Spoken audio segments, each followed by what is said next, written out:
আপনারা যারা এই ভদ্রলোককে দেখতেছেন সে কিন্তু কোনো সাধারণ মানুষ না, কোনোভাবেই না। সে হলো কেকা ফেরদৌসির চাচাতো ভাই, নিউটন আইনস্টাইনের বংশধর।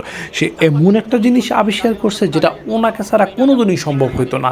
আমি বাজি ধরে বলতে পারি সে সমচার মধ্যে দই, টক, মিষ্টি, মশলা, ফল টল মিলিয়ে এমন একটা জিনিস আবিষ্কার করছে যেটা অ্যাটম বোমের থেকে বেশি বিস্ফোরণ ঘটাতে পারে। আমার তো মনে হয় এটা খাওয়ার পরে স্টোমাক প্রথমে কনফিউজড হবো যে ভেতরে আইসে কি, কোনটাকে ডাইজেস্ট করবো, এবং সকালে ওইটা কনফিউজড হবে ওটা বের হবে কেমনে করে।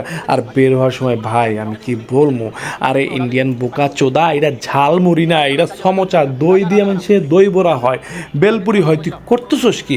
আমার মনে হয় এইসব বিজ্ঞানীরে ইন্ডিয়া থেকে যদি বাতিল করে দেওয়া হয় দুইটা উপকার হবে। একটা হলো ডাক্তারের সংখ্যা এত লাগবে না, দ্বিতীয়ত লোটা হাতে নিয়ে ইন্ডিয়ানরা যেমন সকালে অ্যাডভেঞ্চার করতে বের হয় এটার প্রয়োজন হবে না।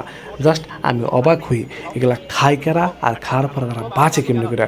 সালাম করতে হয় ভাই, চালিয়ে যাও।